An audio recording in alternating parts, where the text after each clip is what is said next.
Welcome back, everybody, to Maniacal Music Musings. I am your host, Jeremy, as always.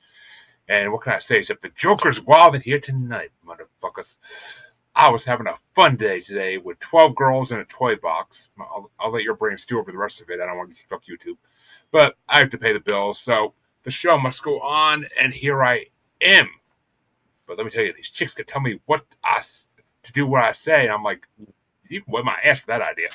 I was just trying to get a little something before they got to turn into a fucking tightwad hill up in this bitch. We had ice cream and sat in the park, but finally when I got dark, she took me inside, and when the door shut, I had my nuts in a butt. Good day. I like Ice Cube. I'm going to write a song about it, I think. But let me introduce my co-host. He is a walking contradiction they call the Dead Body Man. You can usually find him on Stort and the Ave doing some chicken hunting. Tomorrow, though, he has plans with his cemetery girl that can't be undone. He tells her nightly, "You're more than just a corpse to this psychopathic clown." He'll be on some Armitage shanks getting serviced while he hums the Headless Boogie, trying not to focus on the three rings that are slowly cutting up the blood pressure of his old evil eye. That girl of his has some geek stink breath, he says, but he decided to take the easy way out by being stuck with me here tonight. Besides, his bedroom was getting a little musty since his girl passed away in 1985. CJ, the motherfucking music god playing. He's like, I don't know what the fuck to say. That's way 2005, not 1985. I wanted to make her a little mustier, god damn it. But, ladies and gentlemen, welcome back. We are glad to have you joining us tonight, as always. And tonight is the start of a very special month. Because not just is it, everybody's favorite season, but I have decided this month to have all guests from this organization you've mentioned a few times, the New England Podcasters Group, including a very, very special member from it at the last week of the month. Possibly a founder, but maybe. We'll see. But this week, nonetheless, we are joined by Ben Currier, podcaster, comedian, actor, and everybody's favorite fail guy. What's going on, Ben? I'm doing so good. I'm super excited. I don't know if you can tell, but I'm in bed, so it's like kind of like a fireside chat, but a bedside chat. So it'll be an intimate discussion. I got the cigarettes. Let's go. How are you doing? I'm doing great. I'm loving that it's October, Halloween month. I'm from Salem, so I love the month, and I'll be going there relatively frequently. And so I'm looking forward to it. Yeah, I've only been to Salem once. But what kind of, it's too touristy nowadays, in my opinion. But yes, I can see that. I will say, if you go on Wednesday nights in October, I'll be doing comedy. Open mic. It's called Hallowed Ground. It's in the basement of Direwolf. But every Wednesday all year long they do comedy nights, and I try to make it there as much as I can. So if you're ever there on Wednesday, check it out. I will be 100% honest with you. I highly doubt that's going to happen with 3 kids and a wife that doesn't let me fucking leave the house after work. So, yeah, getting there in the middle of the week, that's a low chance of that ever happening. But right now, but in the future, maybe 10-month-olds kind of stop everything from happening. They do take up a lot of time, I imagine. I'm lucky I got to get to do this show, for God's sake. So, but, well, Ben, why don't you tell the folks at home what podcast you're doing now? Because honestly, I couldn't find the answer online. I don't think so. Right now, I don't think I have one. So I did something called the Failure Guy podcast. If you Google world's #1 failure, it should be me. If you do #1, don't spell it out.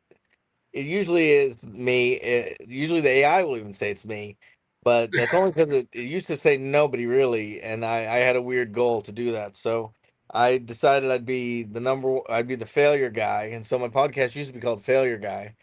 But in Failure Guy fashion, I had a big failure, which is that my hosting company went under, and then I didn't migrate it. So it's still on Spotify, but I can't upload new ones because my host is dead and I can't change the RSS. So I'm gonna relaunch it at some point, but Oh no. it's in a failure guy hiatus, which is on And brand. It's on brand for me, and oh, I'll take it. is that when they changed it from Anchor to Spotify for podcasters? It was not that. It was there was something Oh, called Bcast. I had oh, a never membership heard of that there. one. They gave me like a month to move it over, and I did it the last day, and it didn't take. So I screwed myself. But you know, you live and you learn, and it happens to the best of us, as I like to say. Yeah, I mean, I had the same shit happen when Anchor became Spotify for podcasters. I lost my feet. Oh no. Actually, well, that's when that happened. I was a part of a network. They wanted me to change over to their provider, Podbean, and Yeah. in that process, none of my episodes transferred over. So that's why only place to find all my shows is YouTube because they're not saved anywhere else. Well, so my slogan is fail it till you nail it because I don't like fake it till you make it.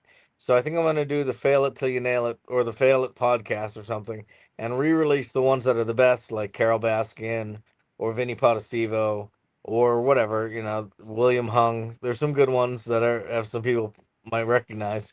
And then I you love know, Vinny. then start over, I guess, cuz you know, whatever. Yeah, there's plenty of, in this day and age. There's plenty of stories of failure out there. So Yep. you'll have success with that. And And I it's had actually such. Oh, go ahead, please. I was gonna say it's actually funny because I was trying to find like fail it till you nail it podcast because I felt like it was already a thing. So I was like looking for it on Google. I'm Yeah. like, where the fuck is it? No, so like I'm kind of on break, but I'll say yes to anybody who asks me to do their podcast. So I'll still, Yeah, and I've even interviewed. I've probably done 50 interviews with guests that I've recorded, and then I haven't released, and then I've lost the computer that he was even on. So, you know, but I try not to have much expectation, so it's not too bad. And like I think you know, I got an album coming out on Friday.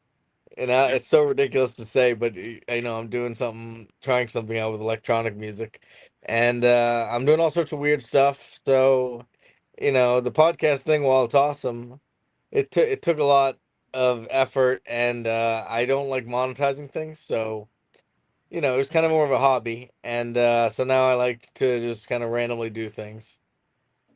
I like monetizing things. I just don't have the time to fucking do it. But I'd that's the like money difference. to come to me. I just don't like to like deal with it. Yeah, I know. Tell me about it. Podmatch, a podcaster's best friend to make at Yeah, least I a little love bit. Alex. Alex was on the podcast too. He was on my Uh, podcast. He's I, great. I I haven't had a chance to meet him in person. I've talked to him on LinkedIn, but I haven't had a chance to actually do a video chat with him or anything. But Vinny's awesome. I think I've been on Vinny's podcast a long time ago, if I'm not mistaken. But He's great. He's really a yeah, good guy. but One of the few people who's like, you know, usually if you have success, it makes you not so great, or like, a, you di- know, maybe the a great dick. people Yeah. don't get there because of that. But he's one of the good ones, which is, you know, Oh, he is, rare. and he's always so humble. He's an amazing person. But Mhm. so, what made you want to do an EDM album? I gotta ask. So I've always messed around with stuff, you know, music. I play guitar. I play drums. I used to work for the video game company that made Rock Band and Guitar Hero. Oh shit. So, and yeah, and the way I got the job was playing drums in Rock Band and becoming like number 300 in the world or something for drums. And then I play tested for them because they're in Cambridge. And then I just handed them my resume and I got a finance job. I ended up even like, so like doing all their production, going to China to see the Beatles Rock Band stuff come off the line. So, point is, I've always goofed around with it and stuff. And I just decided, oh, you know, I wanted to see. I've released podcasts on Spotify, but I've never released an album. So I was like looking up to see if you have to pay money per release or per album or how it works. And so I figured out that basically you pay either if you want to do a single, you can do that, or you can do an album. And an album can have from 2 to 50 tracks, 50. So I'm releasing an album on Friday with 50 tracks because Jesus it's the Christ. maximum. So I figured why not just fill it Get, on up. And get your so, you know, get your freaking money's worth. Come on now. yeah. But I'm gonna do a lot of stuff, and so I figured I'll try it out next time. I already got some ideas for doing like a lo-fi thing and some other stuff. I just want to have some good music that I can then use in projects or I could have other people using, like, you could use it in a movie or whatever, and it's something I can say I own and they could do it with. So Hmm. I just like doing stuff just to see how it works. Yeah. Well, it's not a bad trait to have. I wish I liked doing things to see how they Yes. work because that So just frustrates me. so if you're listening to this and it's already Friday or the past 10/10/2025, it's DJ unqualified. So because I'm not qualified, and I like to do the self-deprecation thing, as you can tell, so I just decided to roll with it. Well, there you go, folks. Go check it out because I guarantee a lot of you won't be hearing this after that date. So, but what album did you want to bring us tonight? I'm kind of dying to get to this.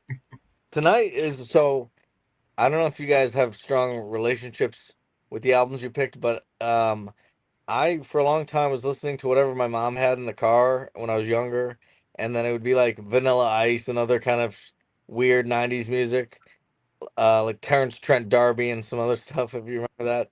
So once I finally decided to go away from whatever that was, my first thing I got on cassette was Weird Al Yankovic, but I figured I wasn't gonna do Weird Al for this, but maybe I should have. But and then my first CD that like was a rock CD that I got was Insomniac by Green Day. So while I think Dookie is a better album at the time, this was the first one that I bought. Like I remember like how it looked and everything in the CD case and all that, and it was my first. I was like maybe 14, and it was my first venture over into punk or any kind of rock stuff. Yeah, I haven't heard the name Trent D'Arby in a long fucking time. But Yeah, there's wishing on a wishing well. There's some songs uh, on that album that I forget what it's called. hey, and don't fuck with Vanilla Ice. He's a damn juggalo. I fucking He respect the shit is. out No, of he Vanilla is. Ice. Yeah. What's his name? Rob Van Winkle? Is that his real name? Yep, Rob Van Winkle. Yep. He's great. No, I mean they're all great. I'm just saying, like, instead of listening to Criss Cross and George Michael or whatever the hell she had purchased, which is all good stuff, I at least had chosen to go out on this limb. You know. Yeah. And yes, you could have. I mean, you could have 100% brought Weird Al. We are a Weird Al supportive podcast. I We, know I almost did, but I wanted to do something with a little more musical prowess. yeah. But then you Well, guys chose some interesting choices that, maybe I thought, okay, Weird Al could have fit. You never know. yeah, we fit with it. We can fit in with anything on this podcast, It's basically. true. But I'll let CJ give his review first. It's Green Day. I'm, I as a massive punk fan, I have this weird relationship with Green Day where there's not a lot of middle ground with them. I either really like the song or I really dislike the song. Yeah. There's very few Green Day songs that I'm kind of like, it's okay. It's either super catchy or it's just kind of noise. Yeah. This record to me is a lot more noise than it is that. I this record has some great moments. It also has some, you know, it also has some, yeah, that probably should have been, left in the trash can moments, but that's kind of summing up the 90s. Truthfully, like, there's a whole lot of records from the 90s that Yeah. were like, man, 4 or 5 really good songs surrounded by 6 or 7 songs that should have never made it past whoever wrote it while sitting on the toilet. So, I mean, yeah, that's pretty much what I have to. So, yeah, I almost I sent to Jeremy a few options. I almost picked Boston by Boston because I feel like there's not a That's bad one of my song. favorite records of all time. There's not a bad song on that album. So like that would have been if I wanted to pick like music that's amazing. But since this one has a sentimental spot, No, I picked it more instinctually. Re-listening to it, I think I agree with what you're saying. I mean, I immediately, when I saw 1995, I don't normally. I know Jeremy likes to like do the same year, and I don't normally. But in 1995, my first thought was like, "Oh, I'm doing Prince the Gold record." And then I looked on the list and I was like, "Son of a bitch! Somebody already brought it." Like, motherfucker, that was like, that's like my favorite Prince record. It's an amazing record. Oh, dude, you gotta love any record that immediately starts off with a song called "Pussy Control." Yeah. You know, and then immediately follows it up with a fucking badass guitar song called "Endorphin Machine." I mean, the whole record kicks. But anyways, I went through all their 1995 records, and you know, I found one that I just sort of feel the same way. It was one of those records that was nostalgic, so I get it. Like, yeah, you know, records hit us in different ways. So if I had picked Boston, what would your thoughts go to? Oh, dude, I have physically worn out. Oh, I meant, but what would you pick in response to that? Would it be something that same year? Is that what you're saying you do, or no? You do something else? No, I probably would have went a few years later, but it would have been Boston related.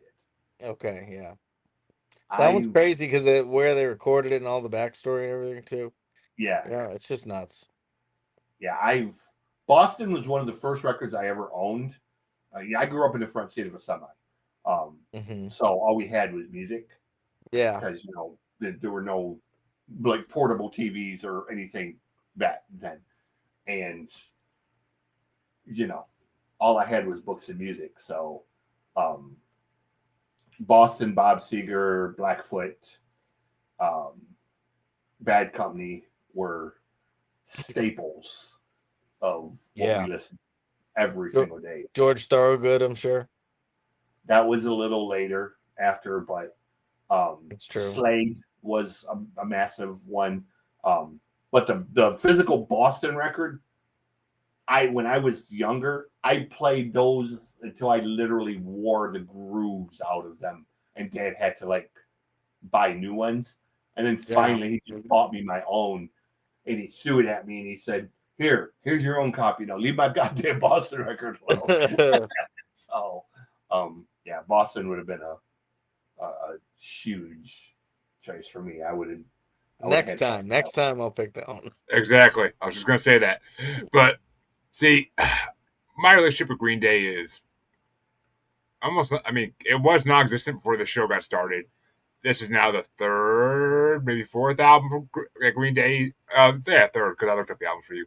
And I mean, this is the third Green Day album that I brought the show. So I've become a lot more familiar with Green Day than I ever was because of this show, and people apparently wanted to bring them so often. But How old I are you, grew up Jeremy? How old are you? 37. But Okay. I grew up. I was never a punk kid. I never was a punk. I'm still not a huge punk fan. But I grew up in the American Idiot phase of Green Day. That's when Okay. That's See, like that's when that's like almost too late for me. I got really hipster with them, and I was like, I only like old Green Day. At one point, I flipped into that mode. So Yeah, but they did a lot. They went really broad, and even I mentioned I worked for Rock Band. We had a Green Day Rock Band game. I don't even remember that came out. We had a video I game. do. Yeah. So we did a lot. We had a lot of that going around too. So I think I have a more positive view of them since then. But I mean, they went from punk to emo, like mainstream with that fucking album. yeah, and then the I Broadway musical and all that other shit. I didn't. I mean, I never was a fan of them in high school when that shit came out. They had a couple catchy songs off it, but I never was a fan of them. But older Green Day, I kind of had mixed feelings for because it's some bits like it's missed completely for me, but then some bits like, all right, this song's actually fucking pretty damn good.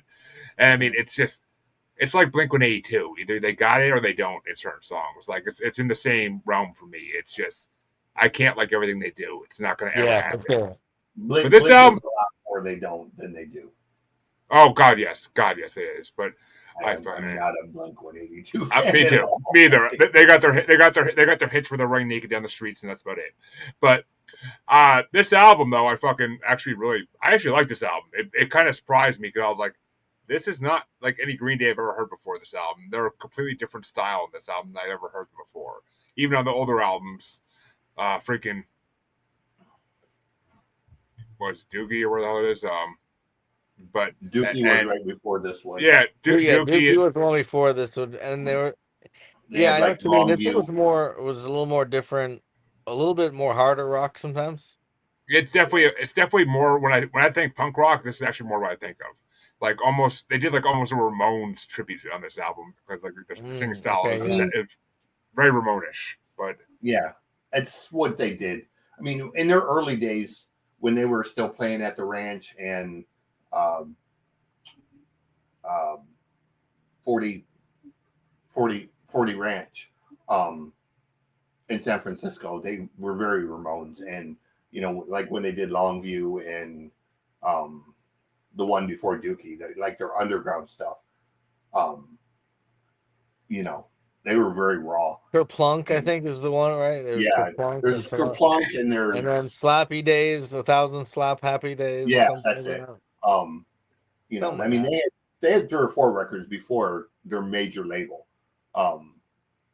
and they've always been very Ramones sounding, but they well, not if you grew up in the American Idiot days. And They then were they not Ramon pivoted. Yeah, sounding they when they did that. pivoted. They pivoted at one Yeah, point. they went a completely different direction with that shit. Uh but yeah, I mean, I enjoyed the hell out of this album, and I got a couple of mentions even, so it really did surprise me. And I didn't think I knew any of the songs on this album, but I still am not sure. I think I do know a couple of them, but I'm not sure really. Brain Stew had like a Godzilla version. It was in the Godzilla movie, I think. If you Maybe that's where I remember, know it from. I Maybe think that's it where I was the know it from. Godzilla one. But that's one of the better guitar riffs they've got. Is that Brain? Yeah, I love that song. Is to me is worth it for the whole album because it's just well, that one got worn out by me listening a ton of times. well, before we jump down that lane, go ahead and tell us, Ben. What are your top 5 for this album? So I'm gonna be honest. I forgot. I gotta do top fives. I mean, I didn't forget. I did know, but then I forgot what they are, and I don't have a list in front of me. But I believe Brain Stew. I'm gonna say is number one. Um, what? So like Geek Stink Breath. I love. I'm gonna give it number two, but I hate the name of the song so fucking much. But if it was named differently, I would love it just as much as that first one. Number three. I don't what other names have we got here? What other names are up there? Can someone help Well, me? I'll tell you what. I'll let CJ give his top 5 or whatever you got for Yeah, top. you guys do yours, and then I'll go. I'll bad clean up.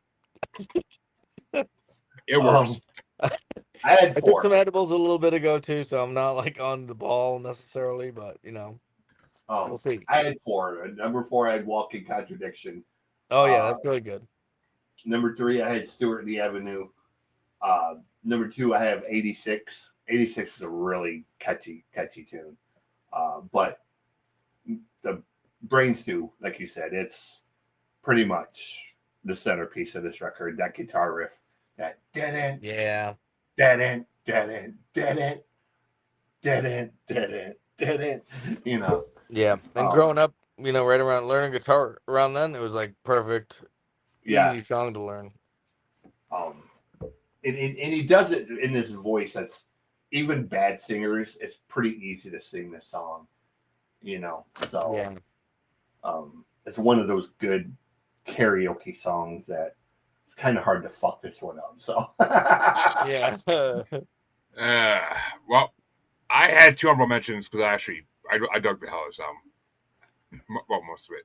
But my first honorable mention was Walking Contradiction because that was a fun way to end the album, and it was a really good song. And The music Armor video Top. for that one is really good too. Hmm, This was in the music video days when like I would watch a lot of MTV, and so if it had a yeah. good music video, I was gonna prefer it. And my other honorable mention was Armitage Shanks, which I like the message of the song. Like I like the lyrics more than anything about it, but it's an okay way to open the album. What are the lyrics about? I don't even know if I know. Off the top of my head, I can't think of them. At the time, they were kind of like resonating with me. I didn't write down like the line that I really liked. I probably should have, but it was first thing this morning, so I was like, actually no, it was kind of first thing this morning. I didn't want to start with Green Day because I know Green Day. I didn't want to start with them. I started with the album CJ brought, but which we'll see how I felt about that in a minute. But my So number. wait, what'd you say? Did you say all yours? No, go ahead. No. My number 5 is Tightwad Hill. because the guitar is amazing in that song. I fucking love the guitar in that song. And my number 4 is Stuck With Me. I feel like I know that song from somewhere, but I can't think of where. Like I I almost feel like that's. I could be wrong, but that could be an American Pie or something like that. that know I recognize a lot of music that comes from this show from American Pie, so that wouldn't surprise me. There's a lot of good Yeah, music in American Pie movies, that's but true. my number 3 was Brain Stew because that is an incredible fucking song, and And I someone's know. talking about me like a motherfucker. My number 2 was Stort in the Avenue. We Are All Fucked Up. I fucking love the lyrics in that song. So, Hmm. and my number 1 was Geek Stink Breath. That song really blew me away, and I want to say I heard it somewhere too, but I can't think of where because Green Day songs, a lot of them sound very familiar, like very like similar. So Yeah. I could be thinking of other Green Day songs when I'm hearing like certain guitar riffs or something like that. So it's I swore I was at least one of these. I was hearing like something from another album that I know what that song is. I'm like, wait a minute. So I mean, they probably reuse riffs like every band does at times, but I enjoyed it. It was a overall pretty damn good CD. But Okay, so you all reminded me of some good ones. I'm gonna go with number 1 being Brain Stew, number 2 being Geek Stink Breath, number 3 is gonna be um Walking Contradiction. Number 4 is um 86, and then 5 would be Stewart and the Avenue. all right, yeah, Good yeah. choices. There's some Well, songs on there that like I forget, but like you're saying, but then they're like, even though I can't remember, it seems like it makes no sense to call them catchy, but they're still catchy. well, Either way. I think I'm gonna let CJ go next tonight because his album kind of bridged the genres of the 2 other albums. So we'll take. I tried to find something that was kind of like halfway between, So you know. let's cross that bridge now. On well, we'll see. Yeah. What you want to bring, CJ? Um, I went through the 80 or the whatever this is 195 list and trying to find something. There were all kinds of punk records from that year that I considered. Um, Less Than Jake, um, the Scullies. Do you know when Out Come the Wolves by Rancid came out? I 92 maybe? Is that it think seems like it's earlier, but it could be wrong. 93. I think it was 93. Um, Okay. but I ended up coming across realizing one of the bands that I saw the only time that I've ever gone to Vakken. I went for the sole purpose of seeing Creator, but you know, Vakken being Vakken, there's like 150 bands that play over the week. Um, One of them was a Swedish band called Clawfinger. And I had heard the name, had never heard their music or anything. They got on stage, and basically, if Rammstein played Limp Bizkit songs, it's kind of how they were on stage. Like they were just very bombastic. But what caught my attention was lyrically, some of their songs were very, very bold. Like they have a couple of songs that are just slurs. Now, so when you see the title, you think, "Holy shit!" But then when you hear the song, you're kind of like, "Oh shit!" It's the complete opposite. It's them using that word basically to say, why it's wrong. Um, but anyways, they have a record called "Use Your Brain," and a lot of the songs that I saw them perform that day are on this record. So that's what I ended up choosing. Since I couldn't use Prince. Yeah. Though Prince would have been weird with this combination of albums, I would say. But I would have accepted it, no, nonetheless, because it's motherfucking Prince. But it would have been a weird combo. But Ben, what did you think of Clawfinger before I give my glowing review here? Um, I do agree. Some of the lyrics were bold. A lot of the music itself was good. I do agree with it was Rammstein-y vibes of the guitar, and like they were pretty catchy melodies and whatnot. I struggled a little bit with not the lyrics, but the guy and how he sounded singing it. Yeah. To me it was like a Faith No More, but way less. Like a No, very I get bad it. knockoff of that. And so I didn't, and I don't know any of the context or anything, but some of the songs were funny. Like "Wipe My Ass," which I liked a lot because of how ridiculous it was. But they definitely seem to be pushing the boundary. And I just think if they had a better lead singer, I would like it more because I loved a Yeah, lot of the music. I think a lot of the problem with Klaus is he has that very very strong Nordic It could accent have been the because language of barrier his because then he language. probably just said things that were not very profound. And that's maybe You it know, sounds better in his native tongue, perhaps. um, he's got that very Nordic sound, but you know, I definitely understand that.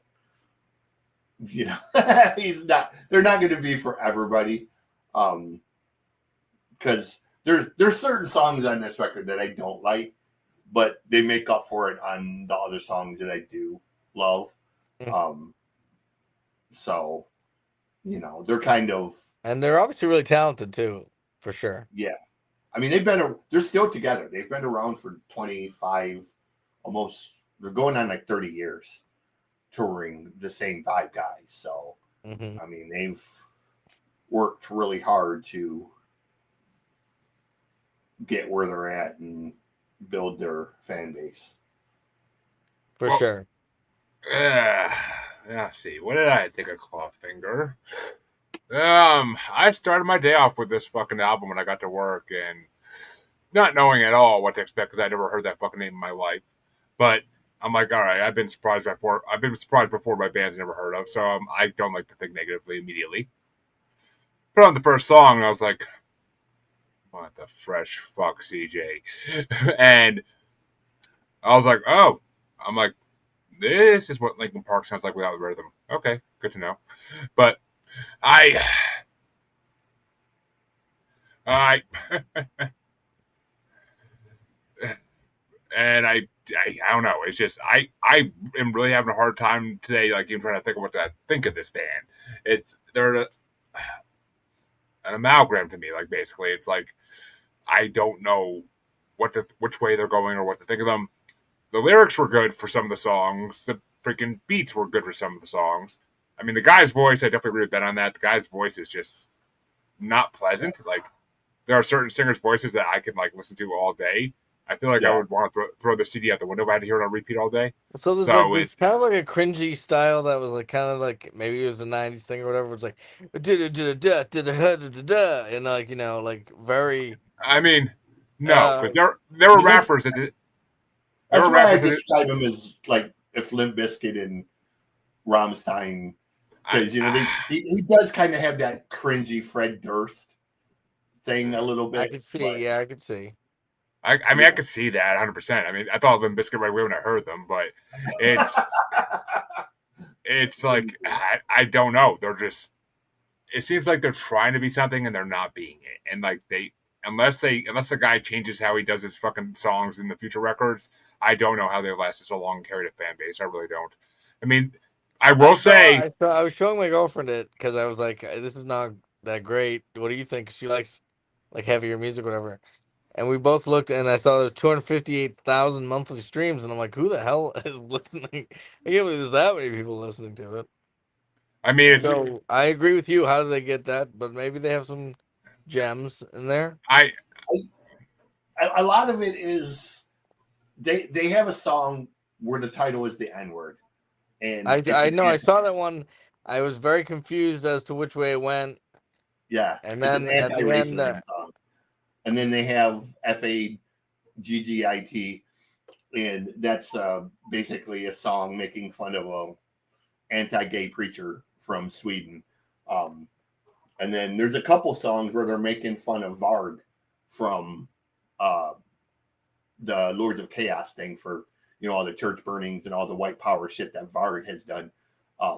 So, you know, a lot of some of their fan base is just of people that support them just for being outspoken. I was gonna say, I had anti- to keep reminding myself that this album came out in '95 because I'm like, a lot of the themes in this album are very relevant to what's going on in today's sociology, basically, like in today's world. Like a lot of the stuff, I feel like this could have been an album that came out like this year and people would have rallied behind it. So, yeah, I mean, and especially I that think opening that's some of their fan song. base is that. I definitely think they got a lot of the left on their side right now, and they probably discovered this band. They're like, I like their message, even though the guy can't sing. Yay! Let's go flip over police cars in freaking Boston. Yay! But yeah, but CJ, what are your top 5 for this album? Number 5 is Wipe My Ass. Number 4 is Pay the Bill. Number 3 is Tomorrow. Number 2 is a song. It's the song Undone.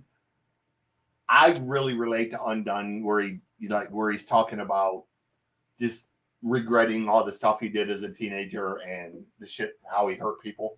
I relate to that so much. Same. But my favorite, they did the song live, and it's the lead singer's son who's actually doing the child's part. It's the song "Do What I Say." Yeah. What's it called again? Do what I say.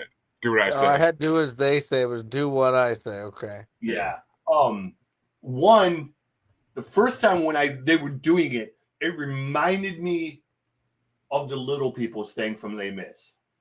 Yeah. You know, the little people need love too. But the kid part is what makes the song. It's so melodic, the way it's got that line built into it. And then he's building this whole thing about, basically the song is about his dad being a dick and him being powerless as a kid and saying, you know, one day I'm going to grow up and people are going to say what, you know, are going to do what I say. So again, it was another song that I really related to, being a foster kid, you know, coming from abusive parents, just having days where you told yourself, I just have to make it through this day. I just have to make it through this day. So yeah, you know, to me, Undone and Do What I Say are kind of worth the whole record. It's really a record. The first 4 or 5 songs on this one are kind of throwaway.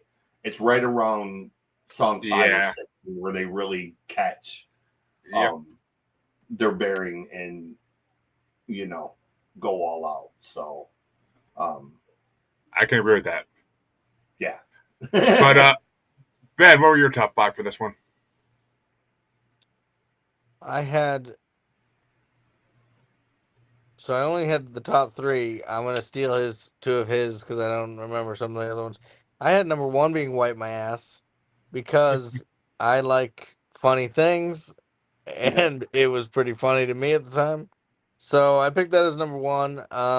Number 2, I did the "Do What I Say" one because I thought that, like you're saying, the kid part was a good, interesting, unexpected turn for them to take. I also had "Undone" as number 3 on my list for similar with what you're saying, being the number 1 failure. I've messed up quite a bit, and you know I identified with a lot of that.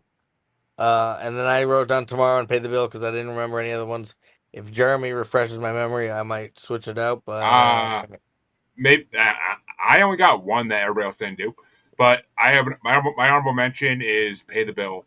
That's just like a good song because everybody has to pay bills, and it's just like yeah.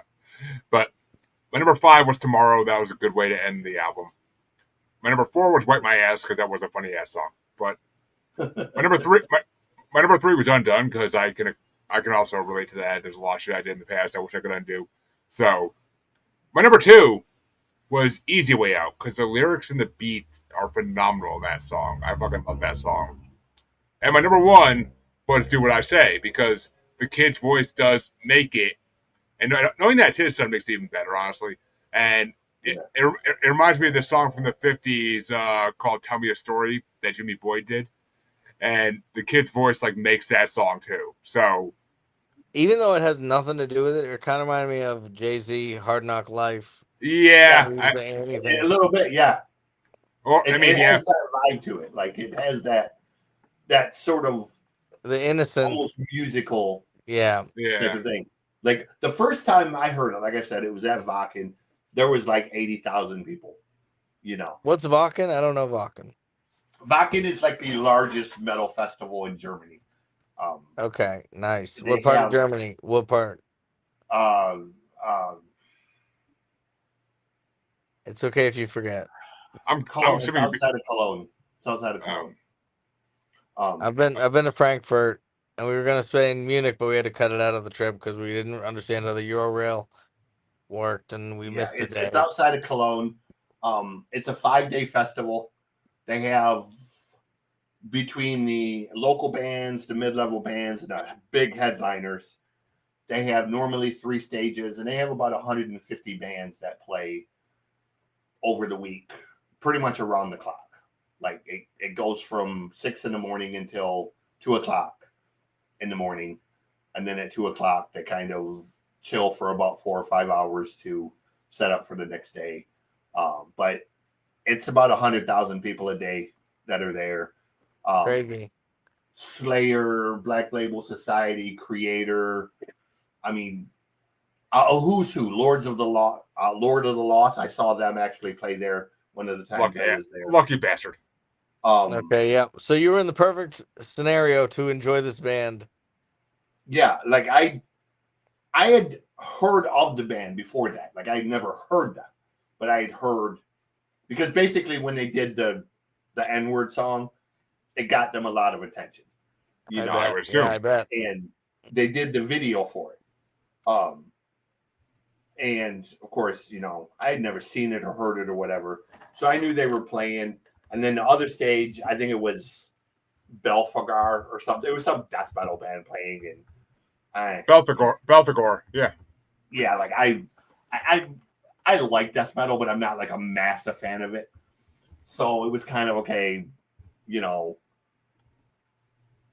this band or Clawfinger, you don't really go wrong with Swedish bands that much. Like most Swedish bands are cool in some kind of way or another. Yeah, Abba would agree. When I first listened, I didn't know they were foreign, so I also probably didn't give them the benefit of that doubt either about the language. Yeah, they're from Sweden, and they were really good. They were very energetic. Their stage show is a lot like Rammstein. Like, I mean, they have big flashing lights and cannons, and you know, I mean, they put on a really great live show. So, I'm sure they sound like they would, but well, folks, we've crossed that bridge, and it's time to see what's on the other side of that bridge. And I am so excited for this one because I can't believe in 130 plus episodes I haven't brought this album yet. It's almost like I've slapped myself in the face just thinking about that fact I haven't. But you wanted to bring it down from 95, so I was like, shit. I'm like, I've already brought a lot of the albums from 95 I liked. I'm like, I already brought 3 6 Mafia's first album on because that would have been the go-to choice if I didn't bring it on like 6 months ago. And I'm like, God, but there's wasn't a lot in 95 I really like loved. There was like bands. I'm like, all right, I like this band, but I don't know this record, and I'm not a huge fan of it. So I'm like, I'm looking around. I'm like, wait a minute, I saw this album, and I'm like, did I bring this yet? Because I am a massively huge fan of this band, and hell, I even have their freaking logo tattooed on me. And so I'm like, fuck, let me check my list. I'm like, no, I brought the 2 around it. I never brought this one because it just never hit right. I'm like, fuck it. It's time to bring something that I could talk about the whole set of for literally hours and hours and hours and hours. I'll try to keep this short. But I'm like, fuck it. We're bringing Riddle Box. It's got to be ICP, Instinct, Clown Posse's Riddle Box, which isn't their best album by out of the original Joker's deck. It's not the It's best pretty album, but close. it's pretty damn close. There's worse ones, that's for Pretty damn close. sure. And I love this fucking album. Like when I first got into ICP back in like 09, 08, whenever it was. Like actually no, it was actually like back in like 05, 06, but I didn't really get into them fully until like 09.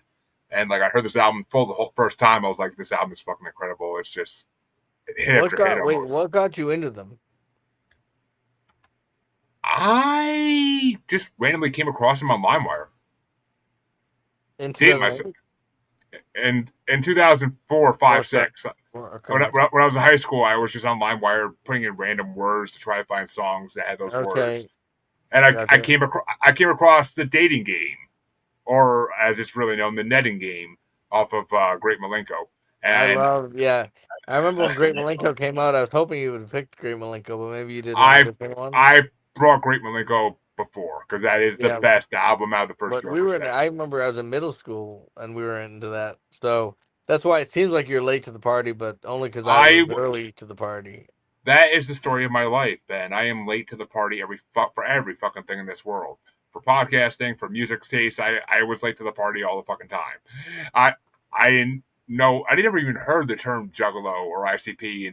I mean, actually, I knew them from wrestling. I knew them from like coming out. I was gonna say, yeah, you should have known them from that.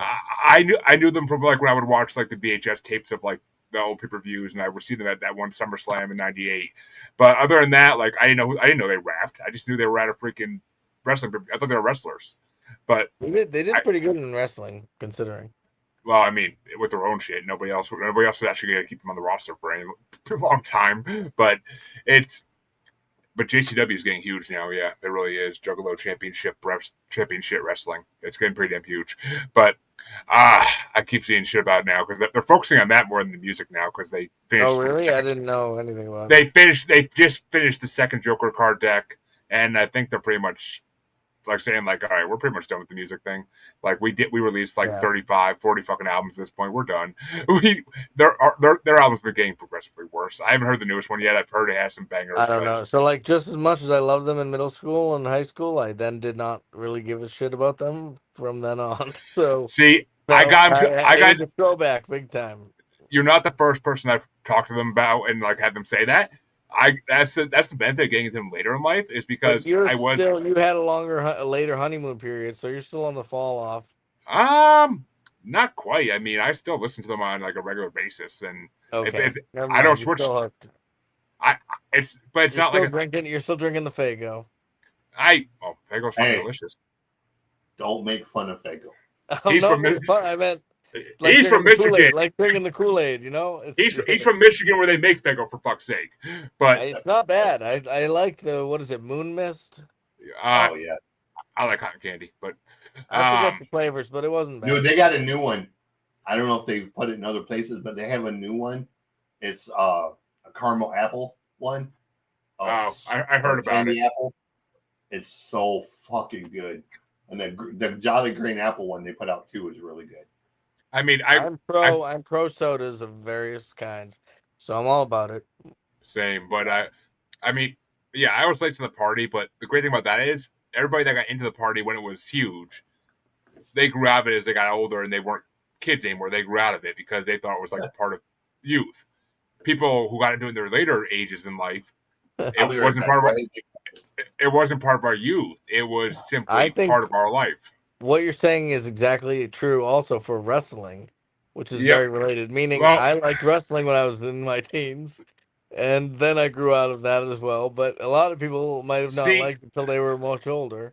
See, I watched it in my middle school teenage years, but I got out of it towards the end of high. Did your friend have like a pay-per-view where they'd buy it and everyone would go to their place and like chip in? I was that friend. You were the one who'd buy it? My parents would buy it, and everybody would chip in $5 to watch the pay-per-view. And if we had 8 people over, actually not 8. If we had 8 people over, if we 8 people over, then plus you get a lot of snacks. Usually you get a lot of snacks for that too. Like my mom. There's Faygo. There we go. Which one is it? They have candy apple. And they have this one. It's What called does Jolly. candy apple taste like? Just cherry, or what is the candy apple flavored like? Tastes like a candy apple. Like if you've ever had I a have, candied but apple. I was just trying to think, what is a candy apple flavored like? Like I guess is caramel and that apple. cherry? Is it cherry on the Kind of outside? like I guess. it's got a little bit of cinnamon, but it's mostly like a sucker flavor, Okay, Oh, yeah, all right, kind of yeah, like a candy sucker. I know what you but mean. And Yeah. this one here, this is green apple through and through. Like if you ever had I a hate green solid apple. apple, I don't like green I, apple stuff, so I'm all I set. love green apple. Shit. But yeah, this Nah, one I'm good. is so good. Not quite as good as the Mountain Dew they had at Kroger for a while, the Thrashed What's apple, but it's pretty damn good. What's the most popular Fago variety? uh, Probably Red Pop or Rock and Rye. yeah, I mean, red pop. I would say red pop. But it's the oldest, it's the most established, but And that tastes like red strawberry. It's strawberry. strawberry. yeah, Nice. But then Moon Mist is really popular. They have a few varieties of Moon Mist now. There's a blue one, there's a red one. And that's more like Mountain Dew instead of like Sprite. It's more like a Mountain Dewish. Kind of, yeah. yeah, it's Mountain Dewish. The blue one is whatever. They came out recently with two new ones. One was a bubble pop and one was a super pop. Bubble pop was bubble gum and it was really good. Super pop was supposed to be like Scooperman ice cream. And if you've never been to Michigan, you probably don't know what Scooperman ice cream is. It's this weird ice cream we have that's like vanilla, blue raspberry, and I'm not sure what the hell the yellow one is. I think it's fucking disgusting. I opened the bottle. I took one drink. It was the most vile fucking soda I've ever had in my life. Dude, it tasted like fucking Robitussin and candle wax. Ew. It was fucking vile. When Fanta came out with the Beetlejuice ones, I tried those. Those were gross. And I thought it would be impossible to make something worse than the Beetlejuice ones. Fago succeeded. Oh, they would.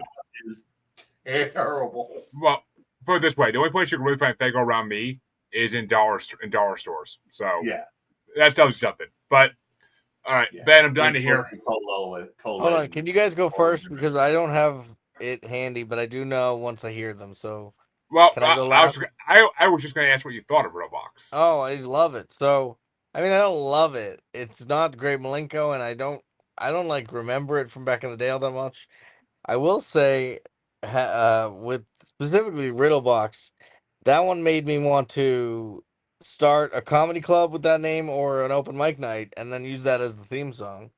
Because there's a lot of puns on the joke theme of it, and I love that a lot. I do like there's a lot of skits, and I like the ridiculous stories about kidnapping women and killing them and other things like that, or whatever the hell stupid things they talk about, and like how they also are the butt of the joke a lot of the times because I like the Always reputation thing.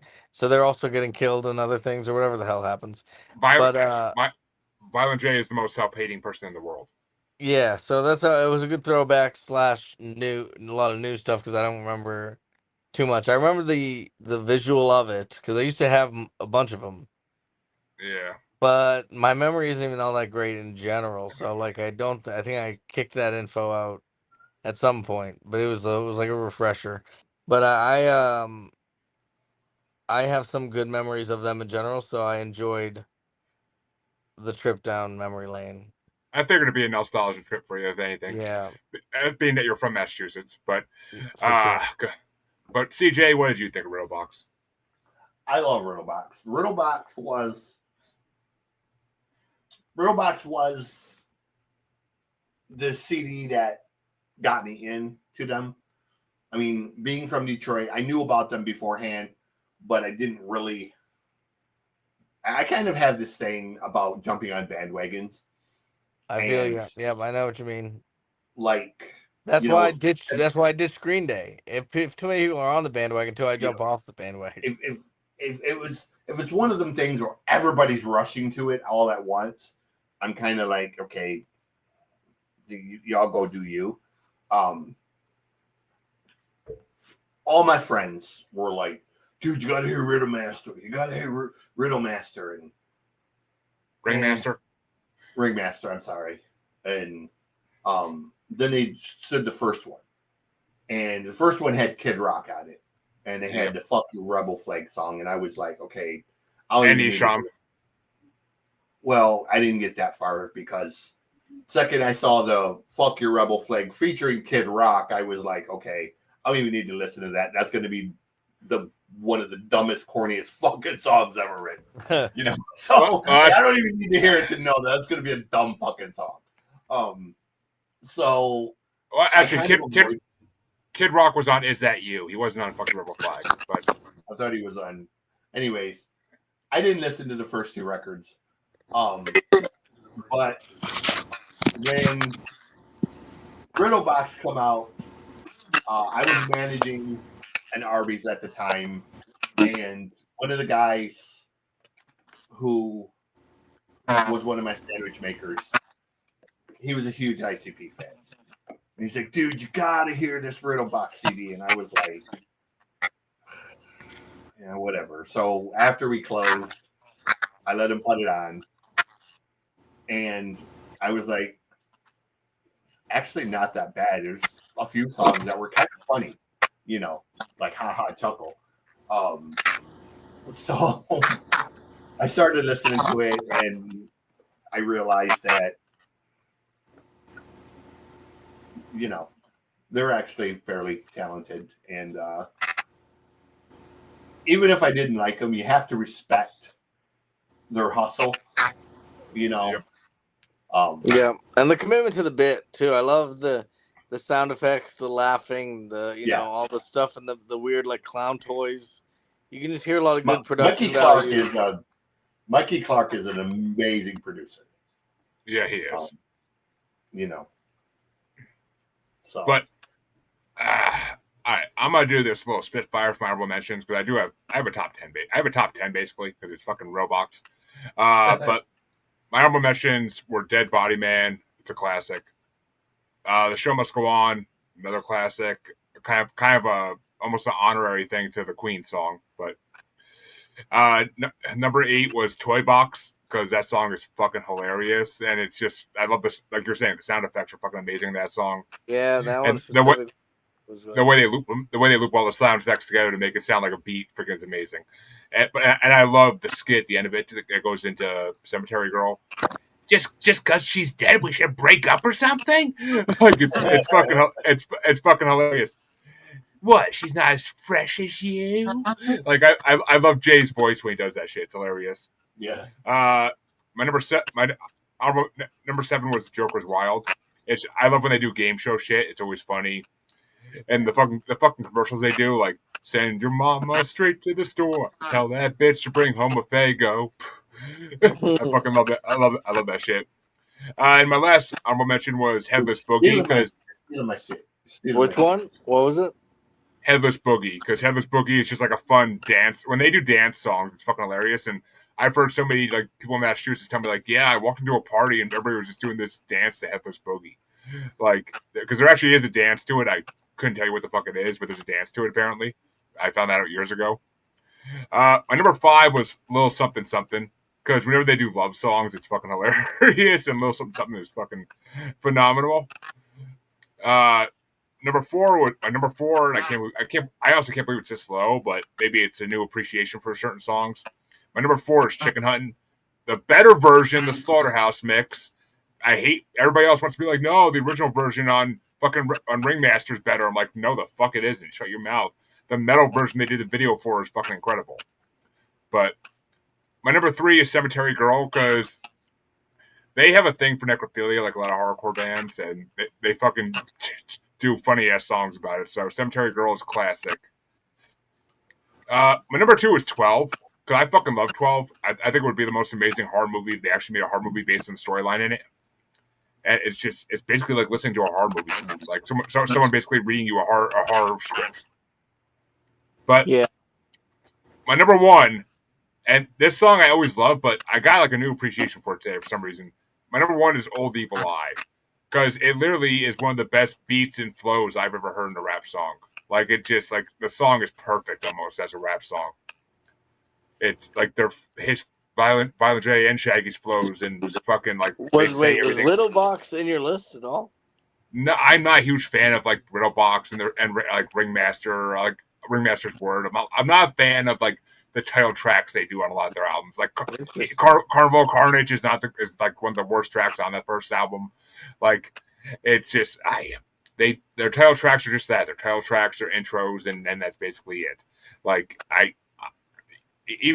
Bang Pop Booming with their new shit. Bang Pop Boom, I'm not a huge fan of. My Death Pop is like one of the better ones, but it's just it is what it is. But I like most songs on this album, and the interview skit is fucking hilarious. I'll add that in there. The interview skit is fucking hilarious, where they don't even answer the questions; they just make sounds. But what were your top 5 there, Ben? If you can do them. Yeah, no, I can now that you said some. So Riddle Box was number 1. I'm gonna use it for an open mic night or something. I'm positive because there's too much good things there. I remember thinking Toy Box is number 2, even though it's a box on a box. I didn't love the box, the repeating of the word box, but there were so many good sound effects and dumb shit in that song that made it good enough.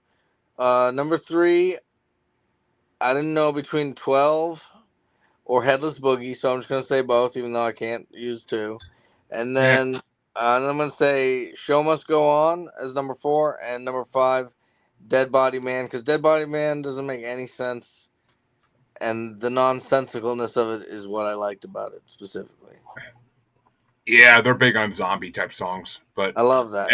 I do love what you said about 12 and be like its own horror movie. I think they do a lot of good production value horror stuff. It reminds me of like almost Tales from the Crypt vibes of like they grew up watching it, so yeah. Because especially the laugh that the guy does, and their laughs are like pretty similar, but also just very creepy, weird organs and stuff. It's got very similar vibes of that to me. Oh yeah. And CJ, what were your top 5?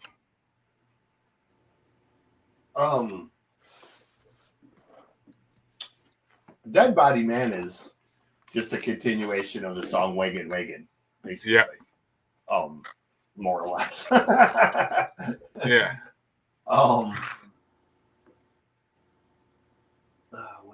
Where'd my list go? Right there. Number 5 for me is I'm Coming Home. I like that song. It's classic. It's it's bluesy.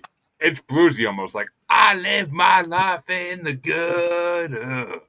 Yeah, and again, it's another song, sort of like Undone, where you can relate to it.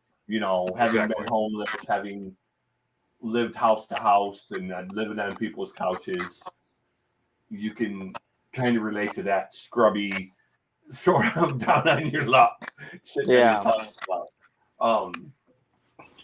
Number 4 is the song Little Something Something. It's just a funny song. I like that song. Number 3 is Chicken Hunting. Number 2 is Toy Box. But my number 1, he already pretty much did it, is Joker's Wild. I grew up watching the Joker's Wild TV show. So when they did it, it's great. And it has that breakdown in it. It's like, oh, God damn, we got guts in the camera. And then they break it up, saying your mom straight up to the tree. It's like, that part is never not funny. Like, I don't care how many times you listen to it. That shit is still funny. It's just one of them things that they've done juvenile, but it's funny. They've done they do a few of those like game show type of songs. Yeah. But I'm just saying, it's one of them things where Amazing Race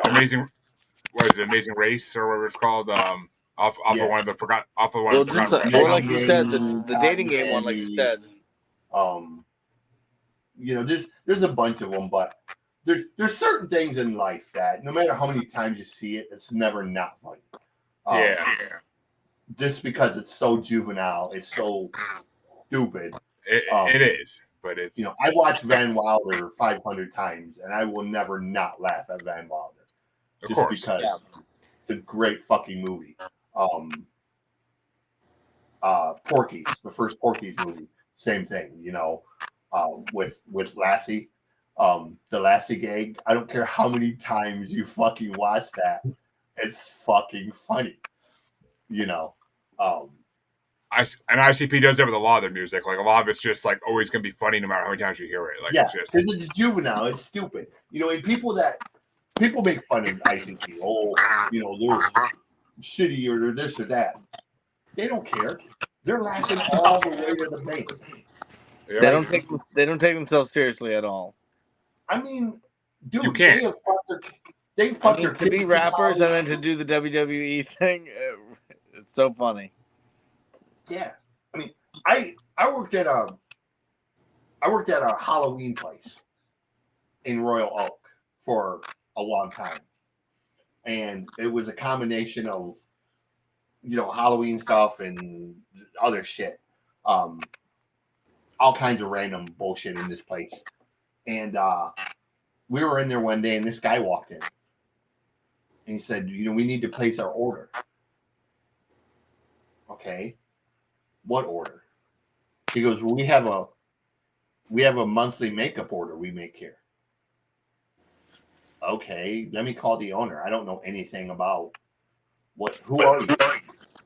And he's like, "I'm Joseph something or another." It wasn't Shaggy, it was the other Joseph that is their Psychopath Records owner. It was fuck. Joseph Abbasi or whatever his name is. Yeah.